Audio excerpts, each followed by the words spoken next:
Hello everyone. This is Dr. Suchard talking about the use of octreotide as an antidote. Octreotide has many potential therapeutic applications, but we're going to be focusing here on the treatment of oral hypoglycemic drug toxicity. The objectives for this presentation are that when you're finished with the video and studying any related course materials, you should be able to describe octreotide's structure and mechanism of action, explain octreotide's action as an antidote to treat oral hypoglycemic drug toxicity, and to provide a dosing regimen when using octreotide for this indication. Here is a graphic representation of octreotide's molecular structure.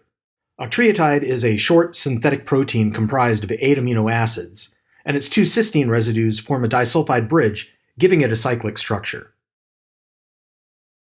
So octreotide is a synthetic protein, and it's synthesized to mimic somatostatin, an endogenous hormone. Octreotide is a somatostatin analog since it's an agonist at somatostatin receptors.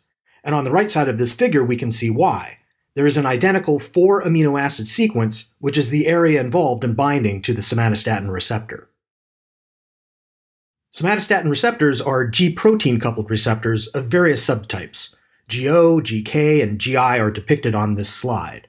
But there is a general theme to what happens with somatostatin receptor agonism, which is that it results in decreasing receptor cell excitability, turning off downstream signaling, and decreasing hormone secretion.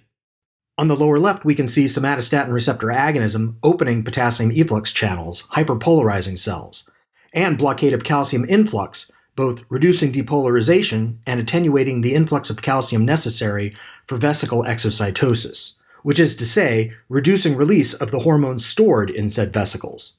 And on the lower right, we see somatostatin receptor agonism activating GI, inhibiting adenylate cyclase, and resulting in decreased intracellular cyclic AMP, which is typically an off signal if we're thinking of cells potentially being turned on or turned off by a hormone.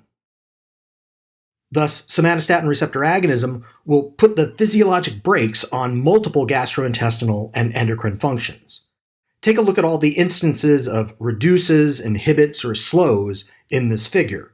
Although there is stimulation of water and electrolyte resorption in the intestines, but the clinical result of this is to reduce stool volume and reduce diarrhea. But the most important action we're considering here is inhibiting GI and pancreatic peptide hormone secretion, and insulin is one of those pancreatic peptide hormones. And this figure shows how somatostatin receptor agonism inhibits insulin release. Calcium influx is blocked, and insulin-containing vesicle exocytosis is inhibited through changes in protein phosphorylation via multiple mechanisms. Since octreotide is a somatostatin analog, it will also reduce insulin secretion from pancreatic beta islet cells. If the clinical problem going on is too much insulin secretion, this explains how octreotide can be used as an antidote. This slide shows what's happening in the beta islet cells, how oral hypoglycemics alter the physiology, and how octreotide can help when that physiology is altered too much. Normally, there's plenty of glucose around and it will enter the cells and provide plenty of intracellular ATP. This ATP closes ATP-sensitive potassium efflux channels, which are open at baseline. So a glucose-rich environment makes these channels close and relatively more potassium accumulates intracellularly, depolarizing the cell. And this depolarization opens voltage-sensitive calcium channels, allowing for insulin to be released, causing a negative feedback loop to reduce the serum glucose level because the cell knows there's plenty of glucose to go around. Oral hypoglycemic drugs, the sulfonylureas and meglitinides, mimic the action of ATP on these ATP-sensitive potassium channels.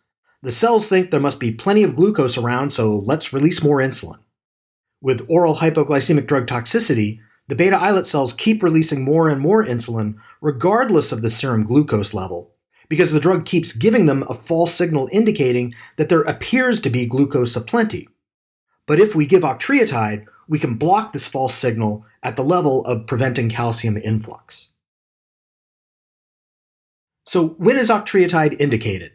The obvious immediate treatment for hypoglycemia in an acute care setting, which is the setting I'm presuming here, is IV glucose to immediately correct the problem.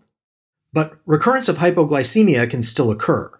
We don't necessarily use octreotide in every case of oral hypoglycemic toxicity, but we can consider it early. Patients are going to need frequent glucose checks to monitor for recurrence, typically being admitted or at least with extended ED observation. But if hypoglycemia recurs, that's going to be the indication to break out the octreotide. How do we dose octreotide for sulfonylurea toxicity or hypoglycemia from other drugs? This is debatable since there are no controlled trials and no FDA approval for octreotide exists for this indication. But I'm going to be quoting Goldfrank's Toxicologic Emergencies, which recommends 50 micrograms subcutaneously, given every 6 hours over a 24-hour period. Pediatric dosing is 4 to 5 micrograms per kilogram per day, also divided into every 6-hour dosing over 24 hours. You could give octreotide intravenously, but it's usually given sub-Q, and that might have some pharmacokinetic benefits. Now, you can always treat hypoglycemia by giving more glucose, and whenever the patient is symptomatic from hypoglycemia, then glucose is the answer. Glucose directly and quickly corrects the hypoglycemia. But it has a potential downside in that the beta islet cells can see the glucose levels shoot up and react by releasing even more insulin. So there's this concern that relying only on glucose in cases of drug-induced hypoglycemia may result in more recurrent hypoglycemic episodes, and you might be chasing your tail or making things worse than they need to be. Some studies have shown that octreotide appears to reduce the number of these recurrent episodes of hypoglycemia and total glucose requirements. And if there are fewer instances of recurrence, octreotide, along with glucose when needed, may be a safer treatment option than glucose alone. And that's all I have regarding antidotal use of octreotide for drug-induced hypoglycemia. I'll be seeing you around.